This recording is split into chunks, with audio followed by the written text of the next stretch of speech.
Be really solid in your values and really flexible about how you get to implement them.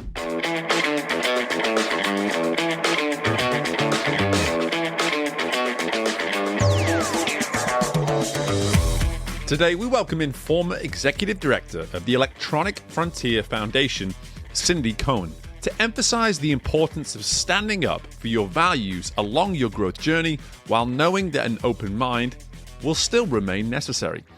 Having been at the center of some of the most rapid periods of change in history, Cindy sheds light on the importance of team throughout such periods, while ensuring that no matter how big or small the change we may experience, our purpose can always be protected by the work we love most.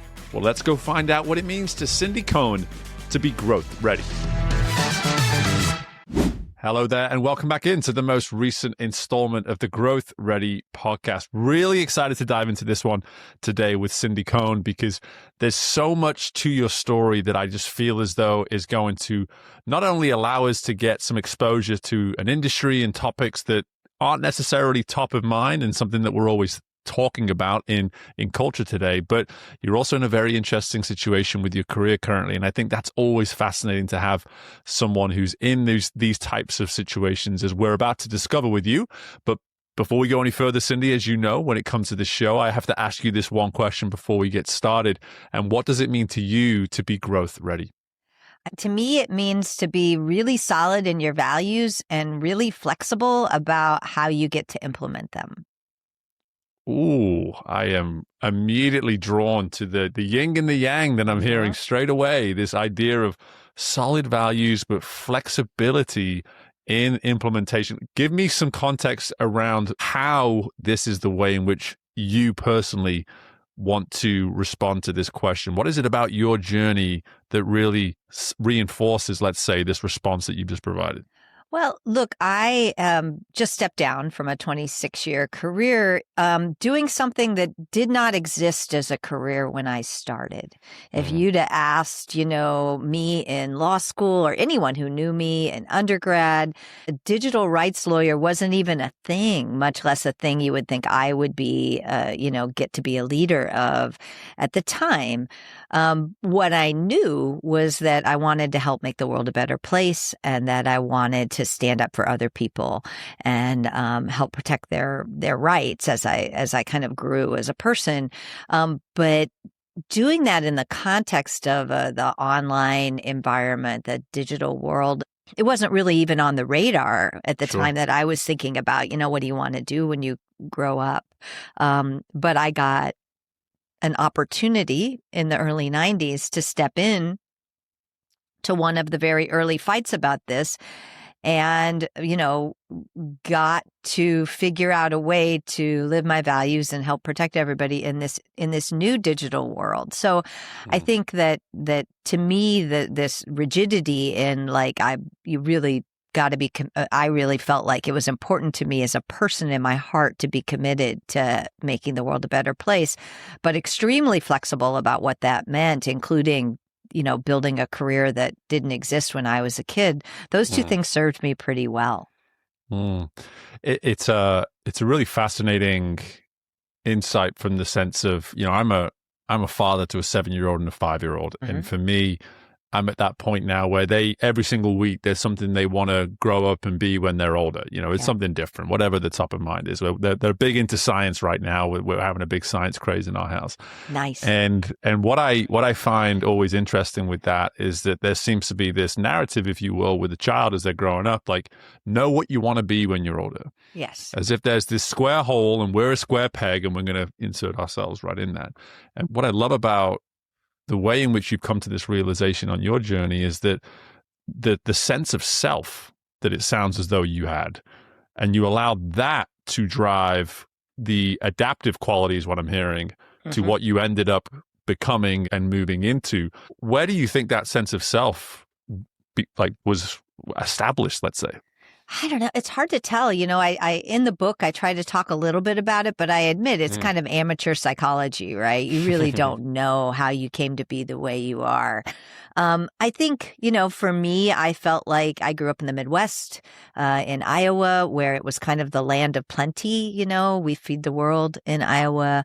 I always felt like I was pretty lucky to get to grow up in this place where it just felt like, I had a lot of opportunities to kind of live a very free and open life. In retrospect, there were some challenges. It was definitely hard to be the only Jewish kid in a town that was predominantly Christian. We were, my family wasn't rich, but it didn't feel like we weren't rich. And I think that when I started learning about the struggles of people in the rest of the world, whether that was, kind of in Africa. I've done a lot of work in Africa, or even in parts of the United States where there's a lot more poverty, and people who didn't have equal opportunity. I thought I was in a good position to be somebody who could reach out and help.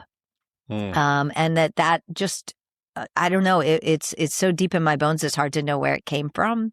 Yeah. I think I think a lot of kids are like that. I think a lot of children want to help. Whether that's the little bird that has the broken wing or whatever. They kind of want to help make things better. And I was lucky enough that I never lost that.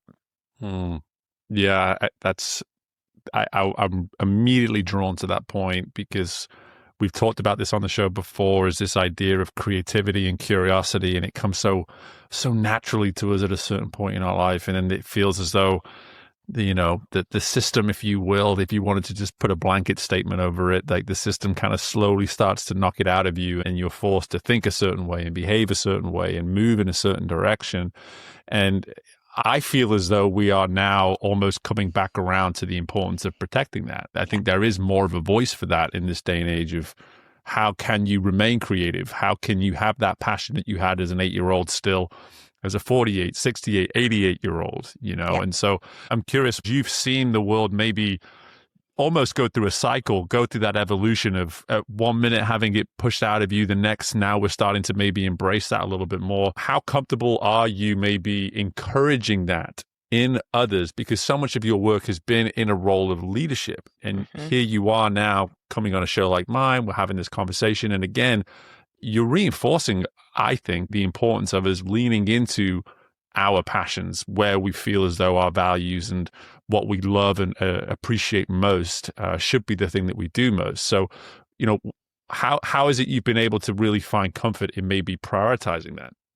I mean, I think there's a lot of luck, right? I've been lucky that the people who I met who were thinking about the future of the internet and how to make it stand with people, were starting a nonprofit and they needed lawyers and they needed legal help. I also had a law firm that let me do my first case for free. So I do not discount the amount of just luck and having other good people help you. On the other hand, I think it's important. Part of the reason why I wanted to write the book is to say that this can happen. It's not a pie in the sky, crazy dream. There's plenty of people in the world who get to do what they're passionate about or get to be. I say do what you're passionate about might feel too narrow, right? Because I wasn't ever I'm not, I know plenty of people who are passionate about coding, who really love the intricacies of building a technical tool. I'm not a technical person. But I was able to follow my passion about standing up for other people and trying to make the world more fair and just for other people, in part because I ran into the right people to do it. And then, of course, the EFF it's a donor supported organization. There are 30,000 other people in the world who think it's important for there to be somebody standing up for the rest of us online. And so the philanthropy and the vision of people to say, I want to put my marker down to make sure that there's somebody advocating for not me necessarily in the narrow sense, but me as in the users and the, non-corporate, non-governmental interests, that there needs to be somebody's voice in the conversation standing up for, all the rest of us. That's what led me to allowed me to do this for the 30 years that I've been doing it. So, but I'm not alone. There's plenty of people who support this kind of work and who can support it for the long run. And part of the reason I wanted to write the book is that there were a few books that I read when I was a young lawyer that made me think, wow, maybe I can devote my life to this. And I was hoping that I could maybe be the person who inspired, somebody in the way that I got inspired by those books. Yeah. I love this idea of this theme of advocacy, and I definitely want to come back to that. But I think context is really important for our listeners right now. So I'd love to just have you explain to us more about the creation of, the growth of, and now the role of the EFF and what they're doing today, and how that work has come about, because I think that's really important for us all to simply just better understand. Because the more having you come on, I've gotten to learn more about it, but I know I can definitely stand to learn more because of the responsibility and the work that the organization's doing. Yeah. So EFF was founded not by me, but by three visionaries, John Gilmore, Mitch Kapor, and John Perry Barlow. And they were involved in the early internet. This is before the World Wide Web, when most people were, typing on a black screen with green letters. Some people still do that, but we now have better interfaces. But they saw the possibility of this network to connect all the people in the world and give them an opportunity to have their voices heard when they really weren't able to be heard without this kind of digital tool to assist and community to build. So they founded the Electronic Frontier Foundation with the commitment to try to help make sure that as the internet grew and as the law started to interact with this new digital technology, that it was supporting freedom, free speech, connectivity, and the users, and not just being used as a new tool of oppression, or that we were building an internet that supported people more generally and wasn't just a new kind of shopping mall. Right. So I would say that the worries about the government were the predominant ones in the 90s. But as things have developed, making sure that there's space for people, outside of the commercial realm, but more in the personal and community and activism realm, became more and more important as companies, kind of moved in and started to really control a lot of the internet. So we started with a pretty simple couple of ideas, which is the internet should be a place of free speech and the internet should be a place of privacy.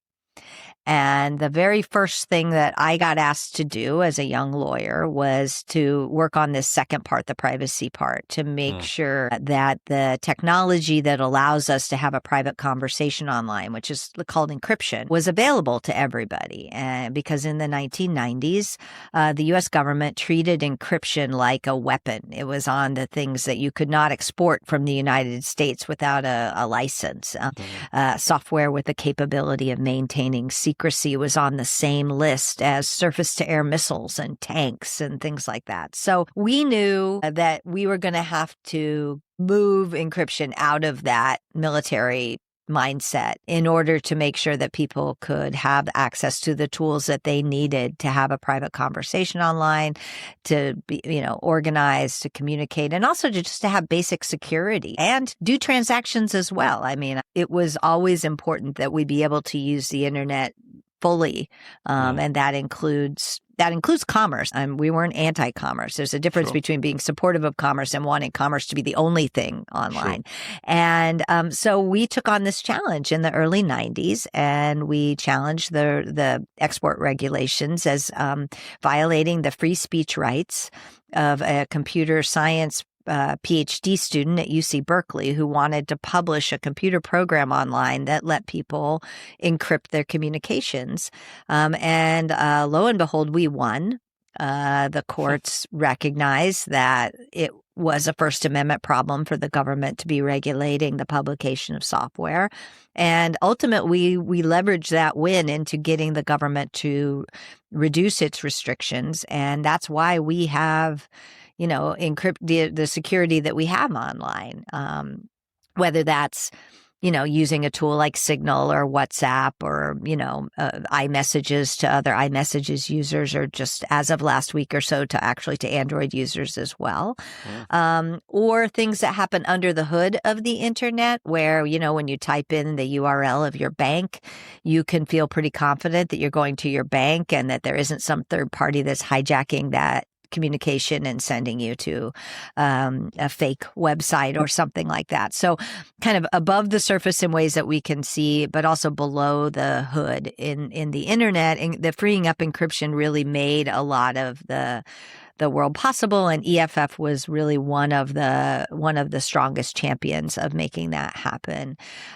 So that's kind of how EFF started, and we have kind of grown along with the internet, right? In the late 1990s, the World Wide Web happened.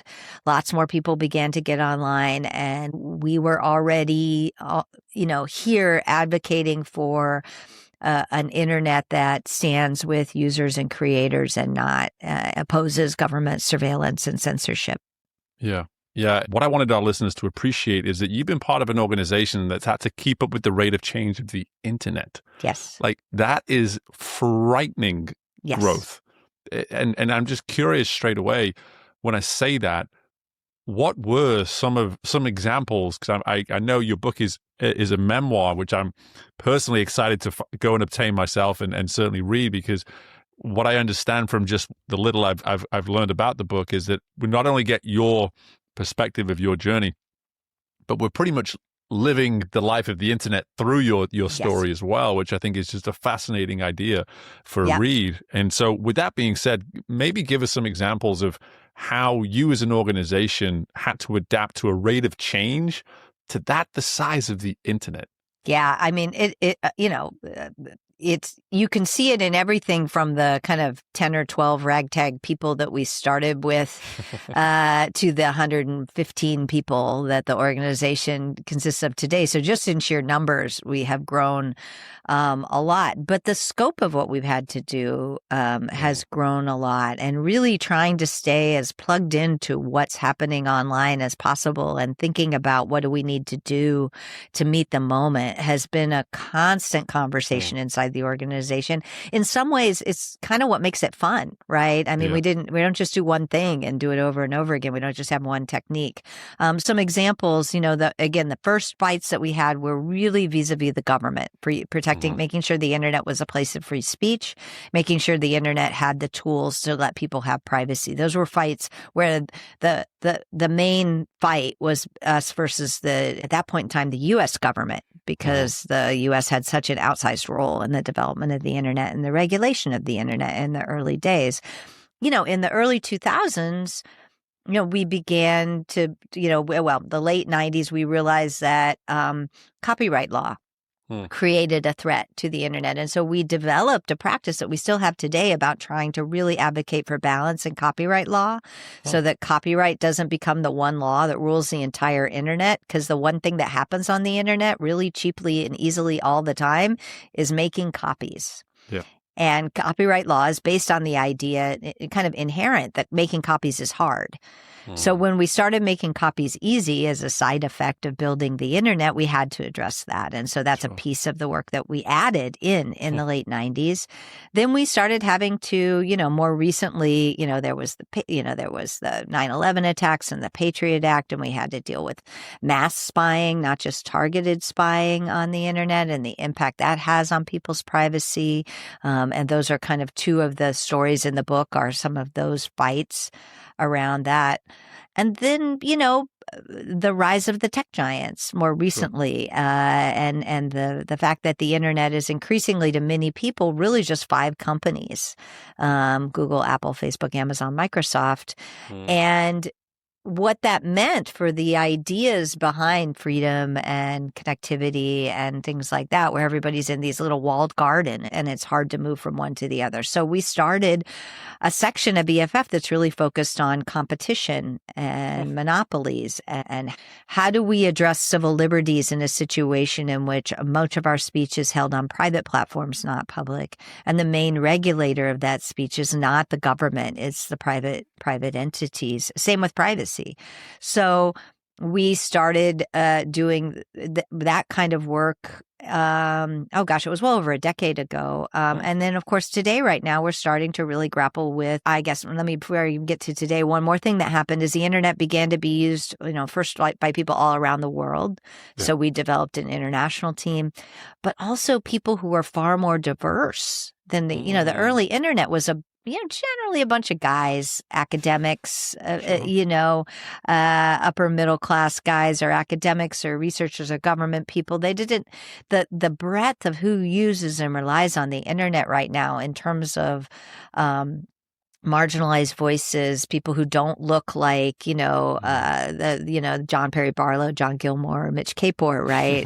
Sure. Three really wonderful white guys of about the same age, right? Sure. So, we also really expanded our work kind of partnering with organizations that come out of, communities that are much different than the kind of traditional internet folks to try to make sure that we're thinking about what it means to be free and open and private on the internet, informed by the range of experiences that people online have, which is much broader than it was when we started.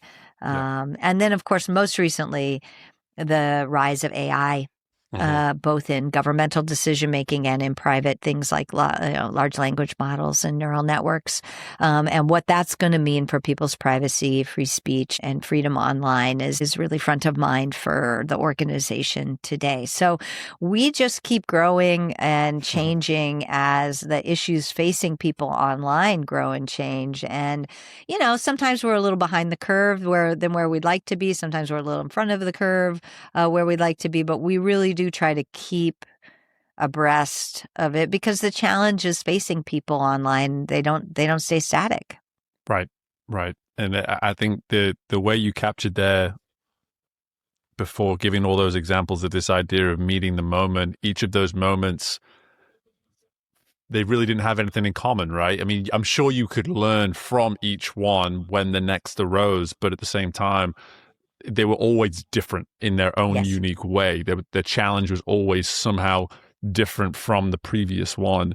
And I think there's this story of adaptation throughout the time of EFF. And when I think about more significantly the last decade or so, where you've been serving as the executive director for EFF, to actually say, okay, when you think about not only having to lead an organization that is consistently adapting to change, but I'm more curious now about you, the individual, you, Cindy, to be able to say, when you look back on even just recent times, never mind the entirety of the 3 decades that you've spent here with the organization, but even in just recent times, what is your approach to handling this ongoing, never-ending, it feels like, change that's happening around you? Because I want to believe that might be as significant a factor in our entire conversation that people can relate to most. Because I think in our own unique way, we're all adapting to our own version of change. Yeah. But it would just be really hard to ever argue with you that you're not having to adapt to a rate of change that's greater than the rest of us. So I would just love to better understand how you yourself have been able to really just handle the gravity within which you're being challenged to change within all of this ongoing change. I mean, I would say the first thing is I never have done any of this alone. We have a team at EFF. I have a solid team of people, and I try to keep a mix of folks, right? We call them the PIT crew, the public interest technologists. We have a bunch of technologists, some are, very straightforward hackers. And I mean that in the best sense of the word, but there's also people who have been inside, big institutions and things like that, who really want to, make the world a better place and have thrown in with us. And so a lot of listening, right? A lot of being open to have people come to you and say, hey, look, this thing is happening and we need to think about what we want to do about it. And then, kind of talking and listening both inside EFF and outside EFF to what's really going on and watching for the places where we can use our resources, which are pretty small compared to some of the fights that we're into. Where can we find that leverage point where if we push a little this way, we can make some big change, right? And head towards things. But, that's the place where the steadiness and the values comes in, right? Because the context changes, but what we're trying to do in terms of empowering people, making sure they have the tools they need to protect themselves, stopping the surveillance and the way that disempowers people. The values really don't change. What changes are the kind of context in which you have to fight for them or stand up for them or think about them. And to me, having a pretty widely diverse. I mean, everybody's a little geeky at EFF. I would say that we all have that in common, but otherwise, a pretty wide range of personal experiences to bring to bear, and then listening and trying to figure it out together. I love the process of sitting around, whether it's a table or increasingly a Zoom, and like hashing through what should we do? How can we try this? What about this? And coming up with some first steps of things that we might want to try. So I think that, activism and law is a team sport, and leaning into the team is what helps me think about how to lead this. I really believe in leading from below in terms of like listening to people and often, it's the random intern or the newest hire that comes in with something that is really worth listening to. And if we're doing it right, we hear them the first time. Sometimes I would say it's true that we have to wait till the second or third time before we kind of are able to hear it. I think that's part of just, trying to build an institution, though, that can hear itself and not just hear the leadership is really key. And it is not obvious or simple to do that, because the tendency, especially as you get bigger, right? And as the organization cracks 60, 80, 100 people, trying to make sure that I'm hearing from everybody and that I know everybody and that I can take in ideas from across the organization takes a lot more conscious thought than it did when there were like 20 of us, right? Sure. And, the first part of your response that I want to just almost make as concise as possible is never change alone. Like I really heard that come through straight away. And I really hope folks hear that, because I think change is typically a solo sport too often. We assume that this is our change, this is our problem, so to speak. We're the one dealing with it. Why would we make this a burden on someone else, et cetera, et cetera? What I'm hearing from you is a very intentional step. Once you recognize you're experiencing change, immediately lean on others, immediately go to the masses, if you will. Yep. Finding a few people who can help like lay it out. And I'm lucky. EFF is a well-known, respected organization. So like if there's a question I have about, how does AI affect ordinary people, I can call up some people who, I can start and be like, I need somebody to sit down and talk this through with me. And I think the thing that is important to remember when you're doing this is that people love to give you advice. They love to tell you about their world. They love to tell you what they know. And I would say that is a trait of geeks in every venue. It's definitely a case in my world of internet geeks where people are hungry to tell you what they're seeing or what they think about things. And then if you can open up your kind of ears and not bring your judgments in it and just sit and listen for a while, you learn so much. And then you can take that back and then you figure out, okay, what of this is useful? What can I build for me anyway, a lawsuit about or a campaign about to try to really help make things better for people. But I have been, and again, I don't think this is just EFF, but it's definitely the case. I have been pleasantly surprised at how willing other people are to talk through the situation with you. Yeah. I think you nailed it. There's almost a not necessarily, I was about to say ego, but it's almost complimentary, right? It's complimentary in the sense of, oh wow, you're coming to me for this. Surely they see a value that I could bring and contribute right here. And so why wouldn't I be forthcoming? Why wouldn't I be generous in what it is I feel could be of benefit in this moment? And I think we're all too good at dismissing that at times. I think we're and again, being a British person, we're incredibly dismissive anyway. It's just in our behavior. But the fact is that I just think often change is something we protect and keep private. And I'm really hearing that encouragement from you too lean on others. But the other part of your response earlier as well is this idea of, yes, the steadiness in our values, but then you went a little further and you talked about how we need to have the tools to protect those values as well.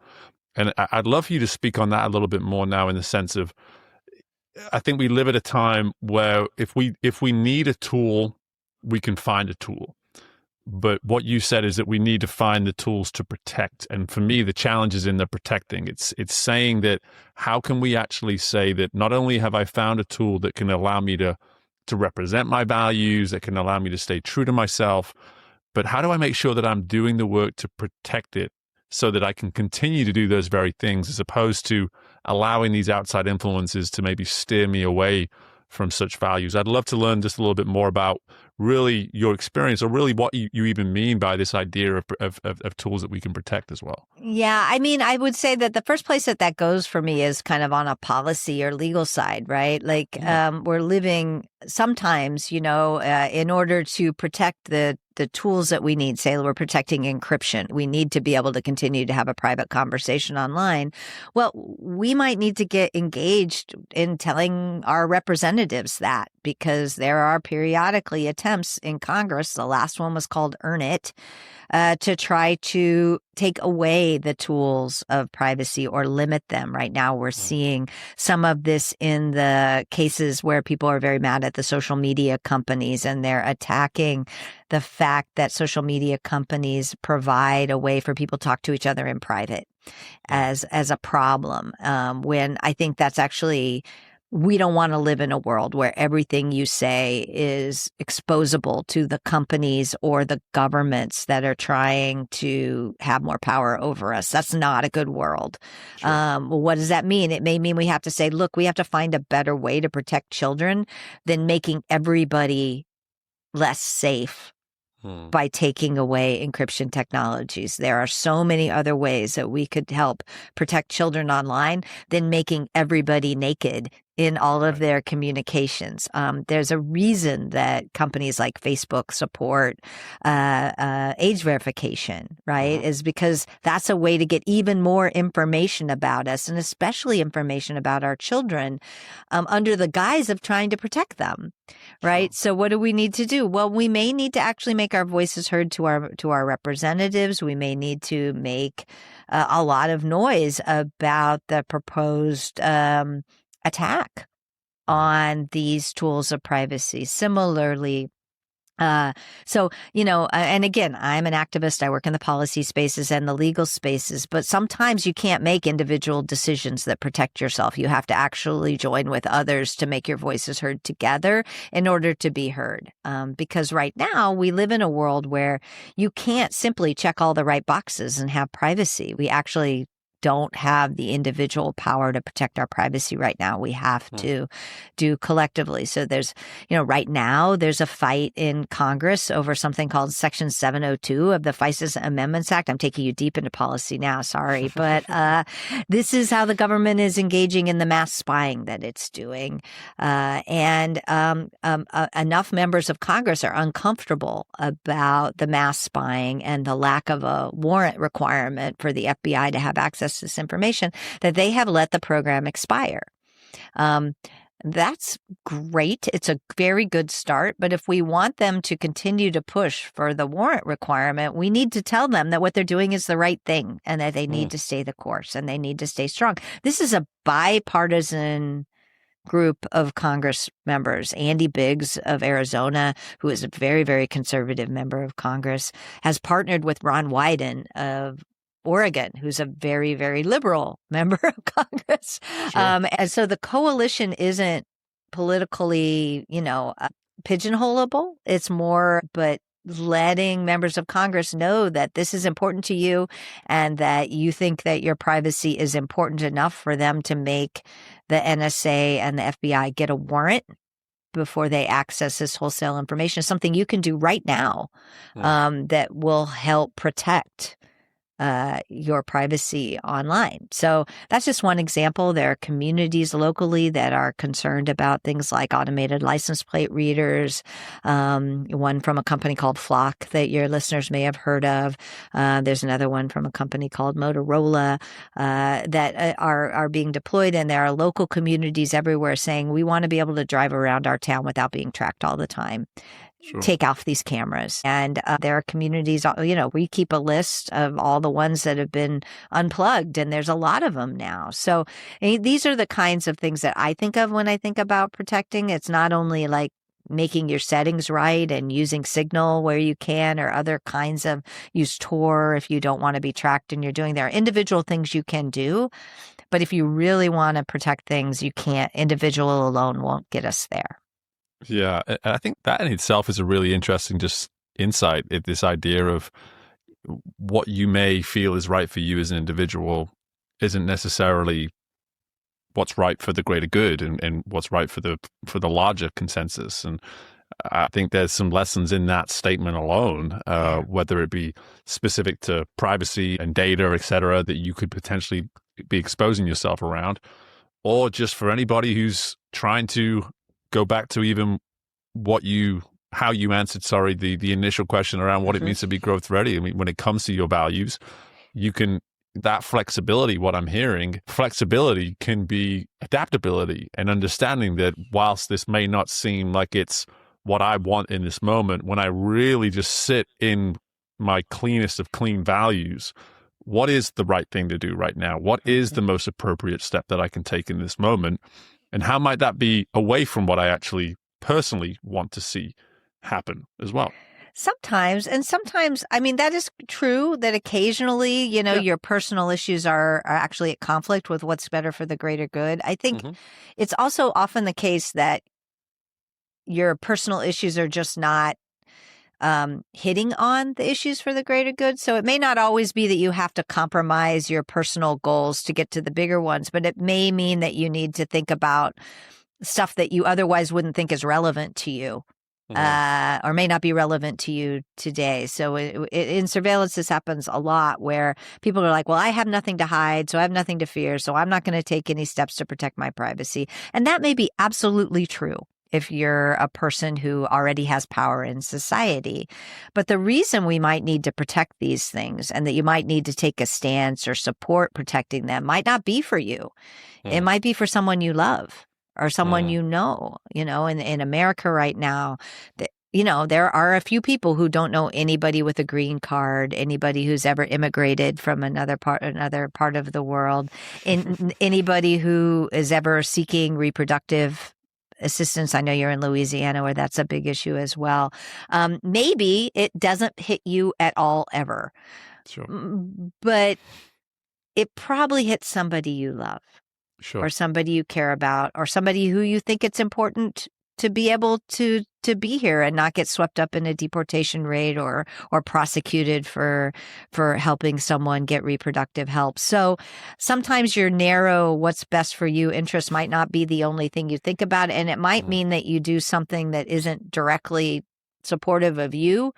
But it might not be something that actually hurts you. It's just something that might, your sphere of what you care about might be a little bigger than you think it is. 100%, 100%. And I think so much of this falls under this theme of advocacy as well. And I think when I think about how you answered that initial question, advocacy really speaks to that. And I would love to now put the spotlight almost on you and you alone, in the sense of when you think about being an advocate for yourself. It's just, I really want to almost push you now to sort of learn a little bit more of how you've been able to remain true to that part of this. Because in my world of executive coaching, the amount of times that I am just facing these moments where I go, you're so focused on what's best for everybody around you, said leader, said business owner, whatever it might be. When are you going to stand up for you? When are you going to be an advocate for really what you know deep down either you're capable of or what matters most or whatever it is? So I have no doubt that you've had so many different influences and opportunities. I mean, you probably lost count of the amount of opportunities you could have said, okay, white flag, that this is too much, this is too big a mountain to climb, and yet you've remained an advocate for what matters most to you all of these years. So talk us through how one maybe remains an advocate for themselves under, quite frankly, some true pressure throughout the years.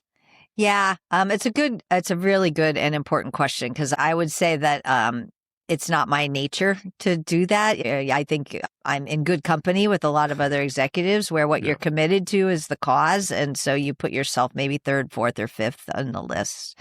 I mean, I think there is a very reasonable point to be made, is that there is something amazing about waking up every day and feeling like you're part of the good guys and that you're trying to make the world a better place. And then that serves me personally. I am very excited and happy to be in a righteous fight. And to be so in some ways in my head, I'm the warrior. I'm the warrior for justice. And that feeds me as much as it might help everybody else. That this self-image of myself as the person who comes and helps is really important. Now, that's kind of a dodge of your question, right? But I get it. That at least you own it. That's all. Yeah. That's important. I would say that I have been, I have. I tend to go to other people. I tend to try to, at some point I realized that the job of being the executive director of EFF was too big. And I built a leadership team. I built an executive team. I hired a chief operating officer and gave them all of the internal care and feeding of the humans of EFF, so that I could focus more on the part of the job that really feeds me, which is what should be our positions on things, and doing more program side work and less administrative support. So I built a team that could take some of that weight off of me, and just reserved, you're still the ED, you can't shirk it entirely, right? But we set everything up so that inside the organization, I'm largely either I have a veto or a tiebreaker, but otherwise I don't get involved in a lot of decisions. I don't make the decision about whether it's time for someone to leave the organization or whether we, let somebody move from one place to the other. But I have a veto, because ultimately, at the end of the day, if I think it's not the right move, I need to be able to do the right thing for the organization. I probably used that 3 times in the last 10 years. And the other one is the tiebreaker. So if my trusted team can't decide, then I will weigh in and help decide them. But the decision to build a leadership team and to really give them real power and pick the pieces of the job that feed me and prioritize those over the ones that drain me, and find people who it feeds to be in the midst of a HR. There are people who like that. It is not my favorite spot. Sure. So I think a whole set of kind of institutional structural decisions that I made over the past 10 years that got kind of supercharged during COVID, because, it became the care and feeding of the organization became so central for so long that I was really missing the actual program work. Those are all things I made to try to make the job work for me. Yeah.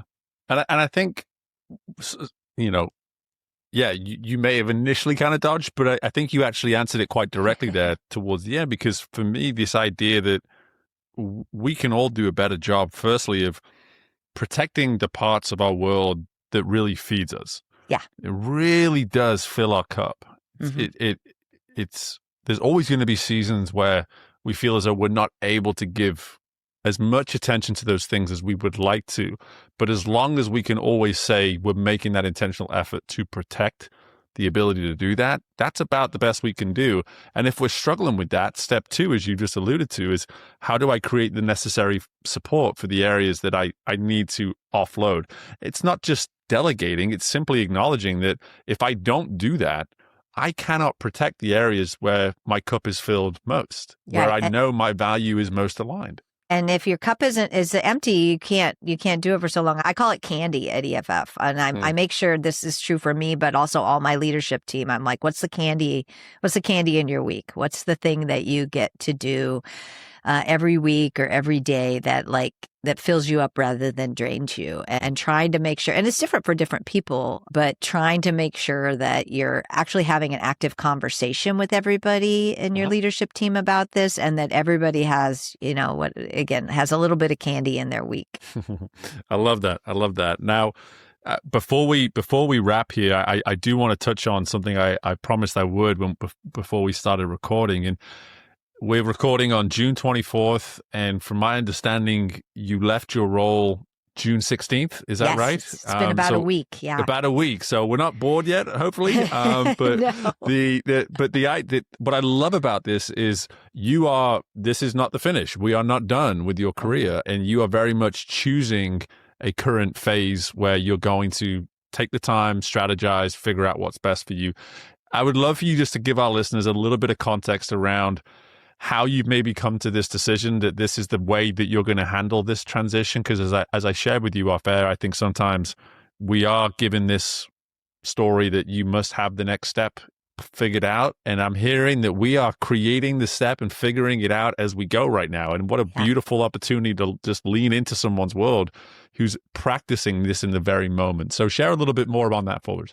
Yeah, I mean, I think a couple, I made the decision well over a year ago that it was time for me to leave EFF. And it was both internal and external. It was both because I miss being as I said, I've got this picture of myself in the head as the warrior, and I was spending less and less time being her. And I'm 62. It was like, if I'm going to get to do this again, like it's, the time is coming, right? To do something, if I'm going to do it. Otherwise, it may be too hard to try to start a career again or make a shift. And I had built EFF up. I had this executive team that I'd created and a COO that I'd created. The weight of the job was manageable, such that I felt like I could hand it off to someone else, and they would be able to do it. And so I also am quite concerned looking out in the world at all of the people who kind of get to a position of power and then never want to leave it. And, I'm a good 20 years younger than Dianne Feinstein or some of the ones who I think were particularly egregious about that.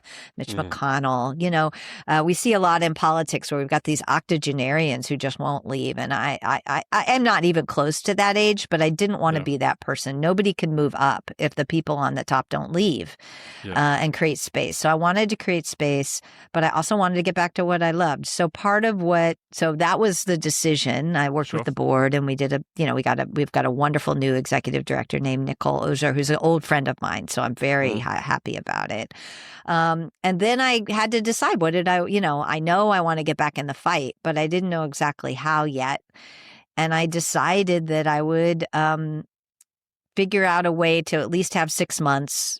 I'm not a wealthy person. That's about as much as I could float before I would need a new job. But also that's enough time to do the dismount and clear the decks and have a little space to see what comes up and see if there's a right fit with some of the folks that I've worked with for a long time. And so I've started those conversations before I left. I wouldn't say I'm completely at zero, but I haven't. Sure. I promised myself I wouldn't pick the next thing until I'd at least been out of EFF for, 4 to 6 weeks at the best, but it probably ought to be 4 to 6 months, and take that space and just see what I really want to do. Because when you're in the thick of it, and especially in the thick of, I launched a book, trying to bring in the new executive director, help my team and the organization deal with the fact that I've been there for 26 years and I'm leaving, which is, no one who works at the organization now remembers a time when I was not there. Right.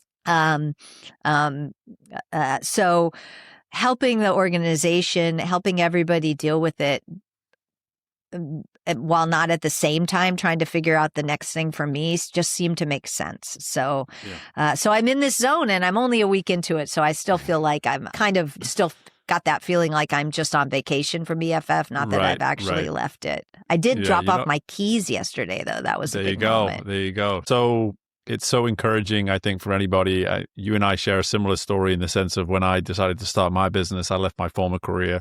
I gave my wife and I said, you have 6 months. You got 6 months to figure this thing out. We can't afford for it to be any longer than that. Yep. And I think anyone listening to this who's ever dared to dream, dared to do anything like this, hey, we're not telling you to go do it, but we are maybe acknowledging that there could be a plan in place beforehand, and there could be a few outreaches that you do beforehand, and you could be better off for making a timeline for how long you can go. I think we've given you a couple of insights here that you can maybe take with you if this is something you're thinking about. But Cindy, this has been an absolute delight and pleasure. I've really enjoyed this opportunity just to learn more about an industry I was certainly uneducated on, your journey, your story.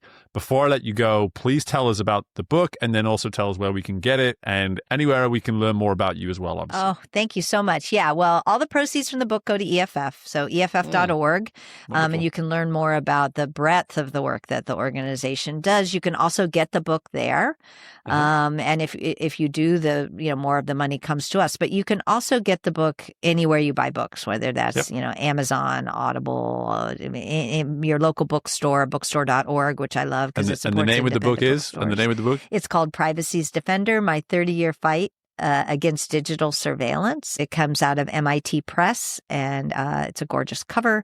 And I hope it gives people a window into what it's like to build a movement and to stand up for rights in a new environment like the digital one.